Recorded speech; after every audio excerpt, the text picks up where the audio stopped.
Assalamualaikum warahmatullahi wabarakatuh. Salam sejahtera untuk kita semua. Pertama dan yang paling utama yang sangat-sangat saya hormati Bapak Abdul Manan SPD MPD. Sebelum memulai presentasi ini, izinkan saya untuk memperkenalkan diri. Perkenalkan, nama saya Muhammad Ajis Romansyah. Saya dari kelas 1 SH Manajemen. Di sini saya akan mempresentasikan materi mengenai perkembangan ejaan bahasa Indonesia. Baiklah, untuk mempersingkat waktu, marilah kita mulai presentasi ini. Presentasi ini dimulai dari sejarah atau latar belakang munculnya perkembangan ejaan bahasa Indonesia. Sejak penggunaannya diresmikan oleh Presiden Republik Indonesia Soeharto pada tanggal 1990, Pedoman Umum Ejaan Bahasa Indonesia yang disempurnakan telah berusia 18 tahun. Namun, kurun waktu selama itu ternyata belum menjadi jaminan bahwa seluruh kaidah ejaan yang terdapat di dalam pedoman itu telah diterapkan dengan baik. Dalam beberapa hal, kita memang dapat melihat perkembangan yang cukup menggembirakan. Paling tidak, jika dibandingkan dengan masa-masa awal pemberlakuannya, pemakaian ejaan pada saat ini jauh lebih meningkat. Sungguh pun demikian, kita juga masih sering menjumpai beberapa kekeliruan. Hal ini sebenarnya tidak perlu terjadi jika para pemakai bahasa telah memahami penerapan kaidah ejaan itu dengan tepat. Baik, di sini ada rumusan masalah berdasarkan uraian singkat dalam latar belakang pemakalah pengajuan permasalahan berikut ini. Di sini saya akan menjelaskan apa pengertian ejaan bahasa Indonesia, apa fungsi ejaan dalam bahasa Indonesia, bagaimana ejaan dalam perkembangan bahasa Indonesia. Tujuan Bab 1. Pembahasan. Di sini akan menjelaskan tentang pengertian ejaan. Ejaan merupakan keseluruhan aturan atau tata cara untuk menulis suatu bahasa baik yang menyangkut lambang bunyi, penulisan kata, penulisan kalimat, maupun penggunaan tanda baca. Ejaan bahasa Indonesia yang kita pakai sekarang ini adalah menganut sistem tulisan fonemis. Yang dimaksud dengan sistem tulisan fonemis adalah bentuk suatu ejaan yang menginginkan serta berusaha untuk melambangkan sebuah fonem itu hanya dengan cara satu huruf saja. Namun demikian, dalam kenyataan masih kita dapatkan satu huruf untuk melambangkan dengan dua huruf. Fungsi dari ejaan dalam rangka menunjang pembakuan bahasa baik yang menyangkut pembakuan itu, tata bahasa maupun kosakata dalam peristilahan, ejaan mempunyai fungsi yang cukup penting. Oleh karena itu, pembakuan ejaan perlu diberi prioritas lebih dahulu. Dalam hubungan ini, ejaan antara lain berfungsi sebagai landasan pembakuan tata bahasa, landasan pembakuan kosakata dan peristilahan, alat penyaring masuknya unsur-unsur bahasa Indonesia ke dalam unsur-unsur bahasa lain ke dalam bahasa Indonesia.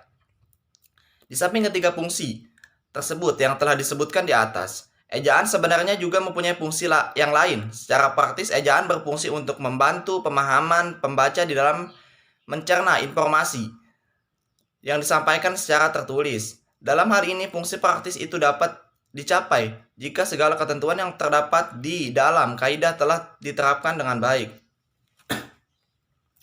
Perkembangan ejaan bahasa Indonesia. Sebenarnya ejaan bahasa Indonesia ini telah kita kenal, ternyata mengalami beberapa kali perubahan. Perubahan-perubahan yang terjadi adalah mempunyai tujuan untuk penyempurnaan. Adapun ejaan-ejaan yang perlu dipergunakan dalam bahasa Indonesia sebagai berikut. Yang pertama, ejaan Van Ophuijsen. Ejaan ini dikenal juga dengan ejaan Balai Pustaka. Dipergunakan sejak tahun 1901 hingga bulan Maret 1947. Disebut ejaan Van Ophuijsen karena ejaan itu merupakan hasil karya dari C.H.A. Van Ophuijsen yang dibantu oleh Engku Nawawi. Ejaan ini dimuat dalam Kitab Logat Melayu.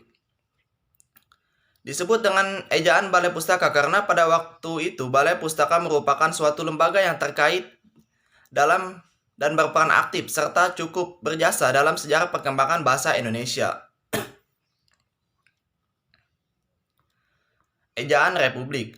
Ejaan Republik adalah merupakan hasil penyederhanaan pada ejaan Pine of Huisen. Ejaan Republik mulai berlaku pada tanggal 19 Maret 1947. Pada waktu itu yang menjabat Menteri Pendidikan, Pengajaran, dan Kebudayaan Republik Indonesia adalah Mr. Suwandi, maka ejaan tersebut dikenal pula atau dinamakan dengan ejaan Suwandi. Ejaan Republik bisa juga disebut sebagai ejaan perwujudan dari Kongres Bahasa Indonesia yang pertama di Surakarta, Jawa Tengah tahun 1938 dan menghasilkan suatu keputusan penyusunan kamus istilah. Dan di sini ada beberapa perbedaan yang tampak dalam ejaan Republik dengan ejaan of Huisen. Dapat diperhatikan dalam uraian berikut. Yang pertama, gabungan huruf OE dalam ejaan Panhofsen digantikan dengan U dalam ejaan Republik. Bunyi hamzah dalam ejaan dan Obhuisen diganti dengan K dalam ejaan Republik. Kata ulang boleh ditandai dengan angka 2 dalam ejaan Republik. Huruf E, polling, dan E, pepet dalam ejaan Republik tidak dibedakan. Tanda trema dalam ejaan Panhofsen dihilangkan dalam ejaan Republik. Selanjutnya ada ejaan pembaharuan. Ejaan pembaharuan merupakan suatu ejaan yang direncanakan untuk pembaharuan ejaan Republik. Penyusunan itu dilakukan oleh Panitia Pembaharuan Ejaan Bahasa Indonesia. Pada tahun 1957, panitia dilanjutkan itu berhasil merumuskan patokan ejaan baru, akan tetapi hasil kerja panitia itu tidak pernah diumumkan secara resmi sehingga ejaan itu pun belum pernah diberlakukan.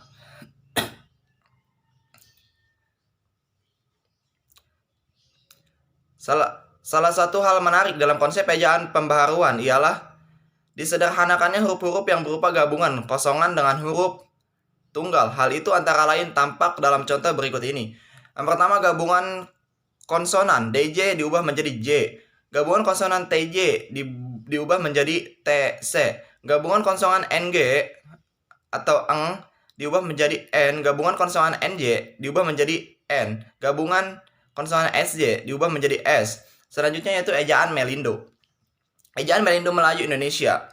Ejaan Melindo bisa dibilang Melayu atau bisa dibilang ejaan Melayu Indonesia. Merupakan suatu hasil perumusan ejaan Melayu dan Indonesia pada tahun 1959. Merupakan ejaan Melindo ini diawali dengan diselenggarakannya Kongres Bahasa Indonesia yang kedua pada tahun 1945 di Medan, Sumatera Utara. Selanjutnya yaitu ejaan baru, ejaan LBK.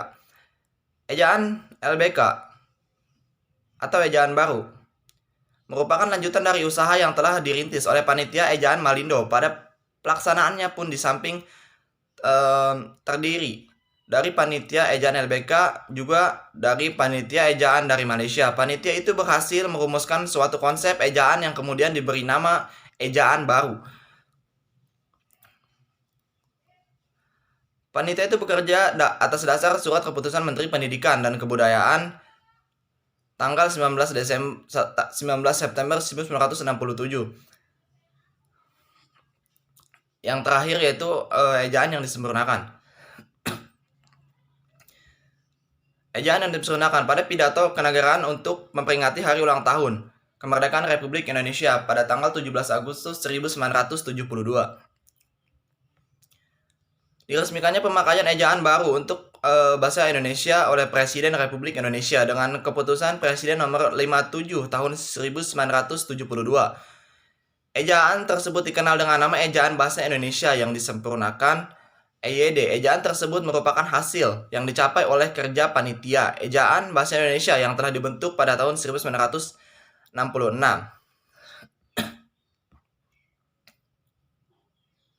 Secara umum yang perlu diperhatikan dalam mengatur. Secara umum hal-hal yang diatur dalam EYD adalah 1. Penulisan huruf, termasuk huruf kapital dan huruf miring. 2. Penulisan kata. 3. Penulisan tanda baca. 4. Penulisan singkatan dan akronim. 5. Penulisan angka dan lambang bilangan. Yang terakhir yaitu penulisan unsur serapan. Kesimpulannya, yang dimaksud dengan ejaan adalah keseluruhan peraturan bagaimana melambangkan bunyi ujaran dan bagaimana antar hubungan antara lambang-lambang atau itu pemisah dan penggabungnya dalam suatu bahasa. Cara teknis yang dimaksud dengan ejaan adalah penulisan huruf, penulisan kata, dan penulisan tanda baca. Fungsi ejaan di sini adalah 1. Sebagai landasan pembakuan tata bahasa. 2. Landasan pembakuan kosakata dan peristilahan.